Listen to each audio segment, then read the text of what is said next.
let's say you want to just drive straight and faster in differential lock. What do? Right there.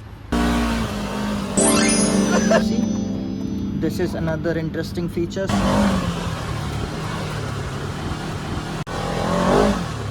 Now this is the key, and there are 3 ways to start this vehicle. Never, this can cause the vehicle to tip over.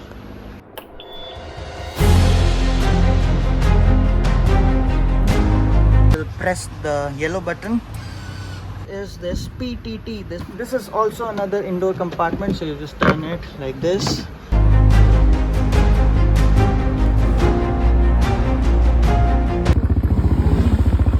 Differential lock off, slide, two-wheel drive.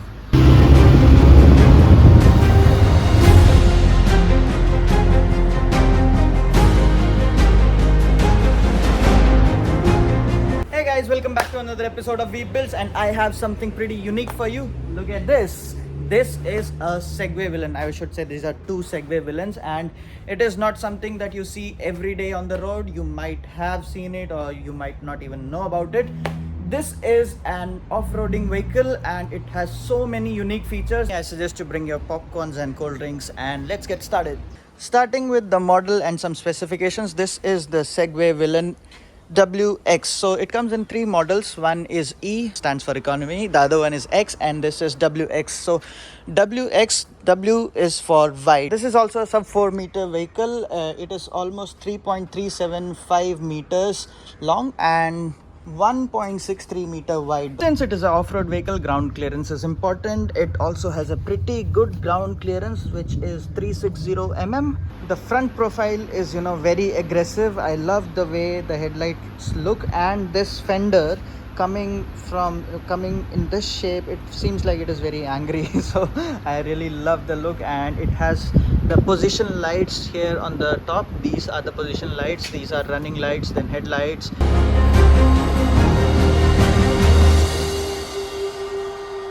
From the back, it gives a very tall look, so you can store your stuff right there.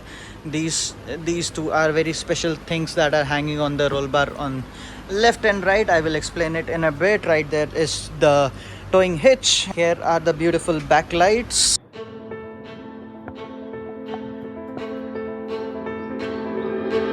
And there's a badging of Segway over there. The roof is easily detachable. You just have to take off some screws from 1, 2, 3, 4, 5, and you can easily remove the roof. Before we continue, let me tell you, these are up for sale. So in case you are interested, make sure you reach me out at, you can comment on my video, you can reach me out at Instagram, Facebook, or I will also drop my number on this video. Just reach me out and you can have a look, and if you want, you can buy them.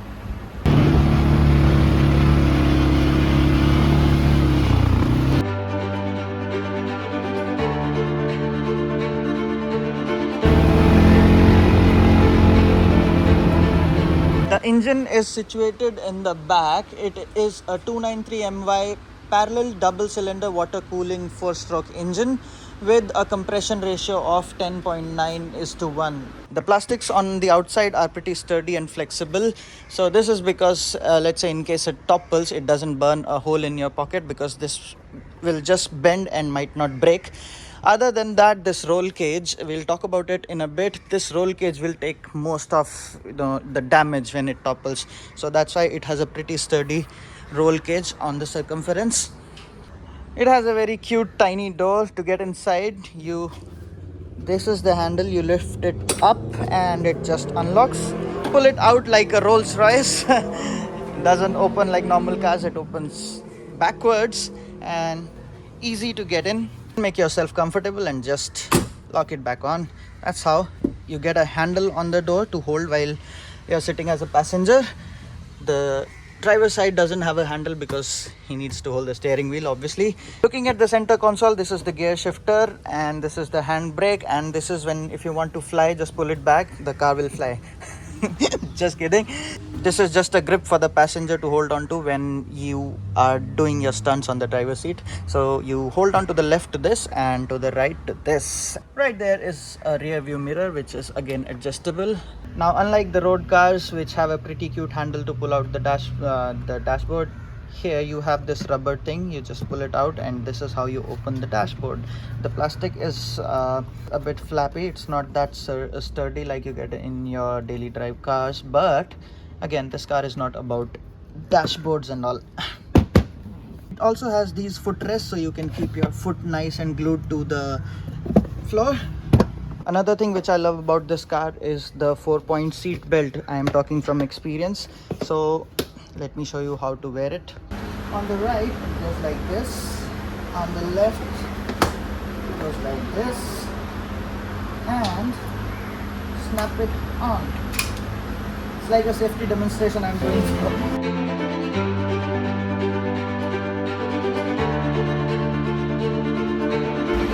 Okay, so this is how you put on the seat belt. As I said, it is a 4-point seat belt, so it doesn't matter how this car goes now, left, right, you will not move from your seat, won't fall down. But one thing you need to be careful about, you should always be having your hand on this handle and it should not go out. So the sitting position is seat belts on, left hand on this grip and right hand on this grip. And to open it, just push it like this and then you go out to where you're free.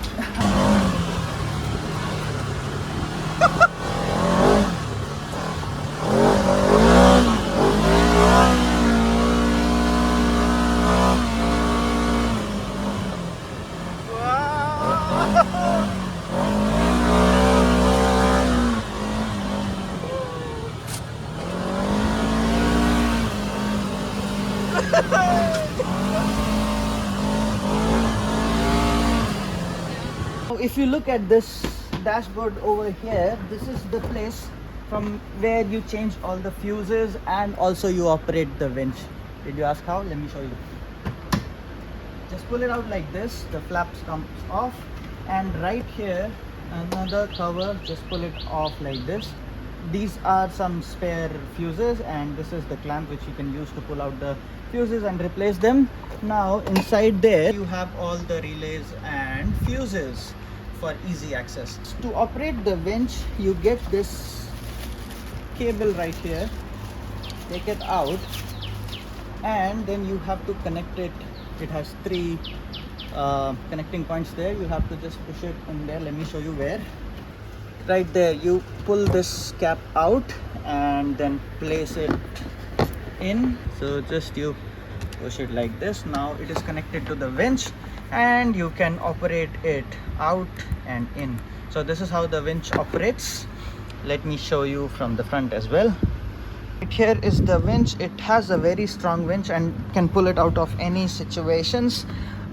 So this knob right here, you see, this is another interesting feature. So when you turn it to the left, the winch is engaged to electrical, and then when you turn it to the right, that means now it is free spool. So free spool means you can just pull it out with your hand.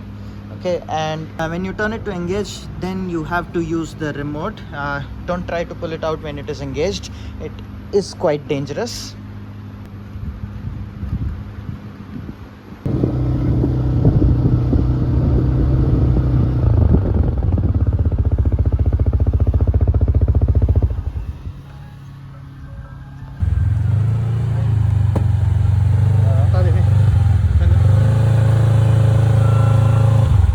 The windshield is just strapped on using this velcro, so if in case you want to remove the windshield, you can just pull out this velcro and it comes right off. There is this handle which you can pull to adjust the seats, just like in a normal car. Pull it and push the seat forward. It comes forward, and right behind the driver's seat is the battery compartment, so you can just open it like this, and there is our battery. So just in case you want to replace the battery, don't go looking for the bonnet, because here is where you will find the battery, and just close it back on like that. Push the seat back into the driver's side, pull the handle. I'm in the driver's seat. The driver has a 5-point seat belt. Now this is the key, and there are 3 ways to start this vehicle. One is using the mechanical key, other one is using the application which uses 4G network, and the third one is again using the application but using Bluetooth instead. This right there is the keyhole. Put it in and turn it on. So when you turn it on, it plays a beautiful Segway Villain video on the screen, and there is the dashboard. It has so many things compared to what we see in a normal car. Let me turn off the hazard light. There you go.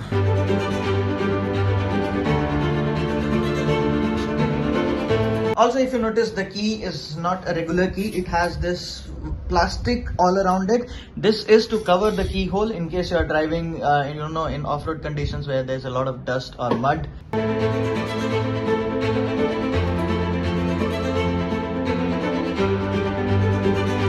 And at the same time, when you turn it on, there's this video there, but on this center console it shows the Segway symbol, and it takes a little bit of time to come on,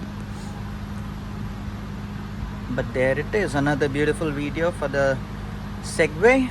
Steering wheel is tiltable, so you see that this knob is there. You pull it up like this and you can move the steering wheel up or down. I need both hands for this. Let me show you. Wait. Just pull the knob up and move the steering wheel down or up, just like that. And there is the cockpit view. So now this is pretty interesting. I'll talk about it in a bit, but let's first start with the instrument panel. To start the vehicle, it comes with a start button. This is the horn. Oops, too loud. Now the instrument panel, let's start from the left. This is for the oil. So in case you are running low pressure on oil, this light will come up. Then is the electronic power steering. So this car has an electronic power steering, and it has 3 modes: high, medium and low. You can adjust this using these buttons right here. This button is for electronic power steering. So when I press that, so it moves from low to medium and to high. So these are the 3 modes for electronic power steering, depending on how much assistance you want. There's another button over here which adjusts the brightness of the panel. So I can see clearly the brightness is increasing and decreasing, but I'm not sure how much justification the camera is doing to it. So yeah, this button is for the adjustment of brightness. Next is this light is for any troubles with the engine. In case you have any issues with the engine, it will come here. And then, as I said, the trip right here, it cannot be reset used manually from the meter, so you need to connect to the application. Only then you can reset this meter. Now this is for the fuel, and these are the gear indications. These are the position light. There is the switch for the position light. So right now it is in neutral, so depending on which gear you are in, it will show low, high, neutral, reverse and parking. Next, this right here is the RPM meter in 2000. So 0 to 10,000 is the maximum RPM. This is the speedometer, then Segway symbol. Another interesting thing about this meter is that you see any fault codes. Like in normal cars, you have to connect the OBD reader to see the fault codes. In this one, you can just see the fault codes over here and just refer to the manual and know what is wrong with your vehicle. I really love this feature. I wish they had this in all the cars. And then this is showing your fuel quantity, empty to full. Right now we haven't driven it, so it is empty. This one shows your coolant temperature. Normal should be somewhere around in the middle. Then it shows the time, which can be adjusted using the application. This shows the battery indication and the total distance covered since the vehicle was brought. This is for the parking indicator, and this is another interesting feature. Let me explain this in detail. You see this interesting looking switch over here. Press it, slide it, press it, slide it. This is the drive mode. Normally when you drive this car, it is in let's say you are driving it on road and not going off-roading. In that case, you want to drive it in 2-wheel. So right now it is in 2-wheel drive, and you cannot select the differential lock because you cannot slide it like this. So when you press this button, the car comes in 4-wheel drive. So basically, instead of rear wheel, now the power is going to all the 4 wheels of the vehicle, and then you slide it, and then here you get an option to lock the differential. So only when you are in 4-wheel drive, you will be able to lock the differentials. Differential locking is basically the engine is sending equal power to the left and right wheels. So in case one of your wheels is freewheeling, it can still transfer the power to the other wheel, because normally if one of your wheel is in the ground and it is freewheeling, the engine the engine basically sends all the power to the freewheeling wheel and you get stuck in mud or whatever. So that's where the differential lock come in. So when you press it, you'll have differential locks and the engine will send power to both the wheels. Now the mode that you have selected is also displayed on the instrument panel. So right now, if you see, I'll try to remove the reflection. Yeah, right there. Right now, if you see the symbol, this shows no connection with the front wheel. So basically it is in rear wheel drive, and when I press that button, you hear that swiping sound. It changed into 4-wheel drive. Now the power is going to all the wheels, and then we slide it like that, and now I will press the yellow button and you see it shows the differential lock right there. So now when it is in differential lock comes a very interesting thing. The speed of the vehicle gets limited to 30 kilometers per hour when the differential lock is on. Now how to override it? Let's say you want to drive faster, let's say you want to just drive straight and faster in differential lock. What do? Right there, this button right here is to override the speed limit. So basically when you press this button, you override the speed limit and you can go faster than 30 kilometers per hour. Cool, right? I'm not sure how many cars will get to see this in. Okay, so putting it back to 2-wheel drive, differential lock off, slide, 2-wheel drive. So now this is back in 2-wheel drive.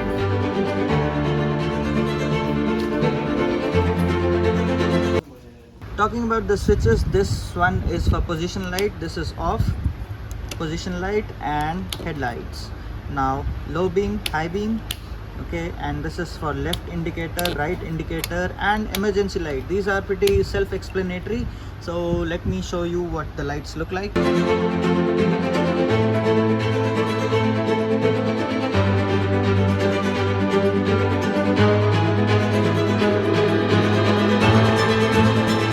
It also has an emergency start stop button, so in case you want to turn off the vehicle, you can just press it like this and the vehicle turn off. This is pretty common. This is a sports or economy mode depending on how you want to ride your vehicle. Sports mode gives you more power, economy mode gives you more fuel economy. Moving on. Another interesting feature in this is this PTT. This is situated on the gear knob, so while you're driving, your right hand will be on this button and you can just press this button and talk to your friends. You'll use this can be used from the application of this car, so you just press it, have your headphones on and talk to the other riders with you. Since it is an automatic, it comes with only 2 pedals. One is the accelerator, other one is the brake pedal, and then you have a footrest on the left. That's about it.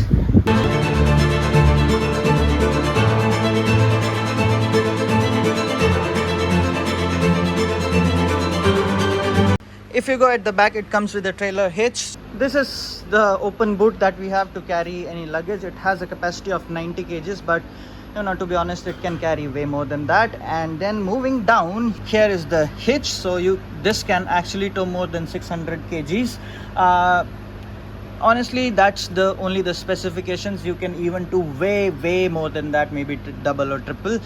It can actually tow more than most of the utility trucks. So one thing to be cautious about is do not use this bar to hitch anything, to tow anything, because this might topple your vehicle. There is also a warning over here. Attach the cab frame to pull a load. This can cause never, this can cause the vehicle to tip over. This is also another indoor compartment, so you just turn it like this and you can store your stuff there. Now, where is the access to the engine, if you ask? Just open these two, 1 and 2, and just pull it like that. Out it comes. So you can completely remove this storage compartment. Once it is off, you can access most of the engine things that you need. Let me show you. That's where the filter is located. This is the place where you can this is basically the radiator cap, so you can fill in the coolant right there. That's the coolant tank, which is already full.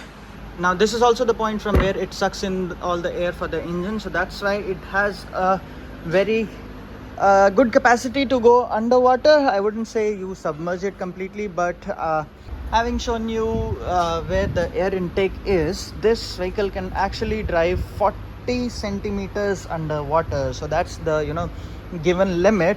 But looking at the ground clearance of 36 centimeter, I guess you can still go a little more than 40 centimeters because even the air suction is a bit higher on this vehicle. Putting it back on.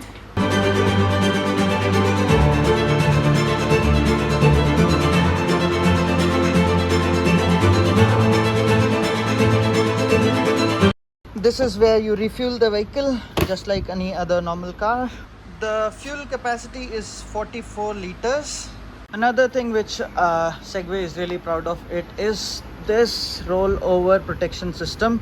See, this is quite strong and sturdy, and it's made with the European standard, so in case the car actually rolls over, you have nothing to worry about. You can come out safe and sound of the vehicle. This time when you turn that time, it doesn't respond well. Because why? Okay. It's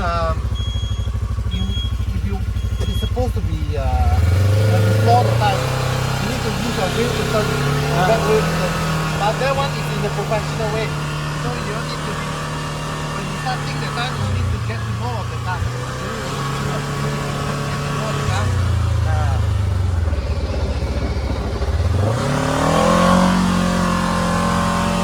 Coming to the wheels, brakes and shockers, comes with disc brakes in all the 4 wheels. The standard thickness of the disc brakes is 5.0 mm and the minimum required would be around 1.5 mm. It comes with proper off-roading tires and aluminium rims, with the tire profile being 30 into 10.00 R14, right? And another interesting thing is, see, look right there, this, this is the tread wear indicator, and the width of this tread wear indicator is is around equal to the width of the treads of a normal car. So these are the treads and this is the tread wear indicator. Interesting, right? Next major thing which comes to your mind when you are doing off-roading is the suspension, because that's what gives you comfort in an off-road. So it comes with double wishbone independent suspension in the front, and in the back it has multi-link independent suspension. So you have this cylinder over here which is also used to adjust the suspension according to your riding conditions. So in order to adapt to various riding conditions, the preload of the spring can be adjusted by shock absorbers. The damping force can also be easily adjusted without actually changing the oil viscosity for the shockers. You can use a 16mm sleeve to turn this damping adjuster, this bolt right there. So the damping increases in the clockwise direction towards S. So you see this S right here, and the damping decreases in the anti-clockwise direction. So you see that in right there. And so this gives a lot of variables for you to adjust the shockers. These vehicles are not only powerful, they are smart as well. They have a DTS system which is used to communicate with the background systems and mobile apps. So once you have the mobile app, you can do a lot of things.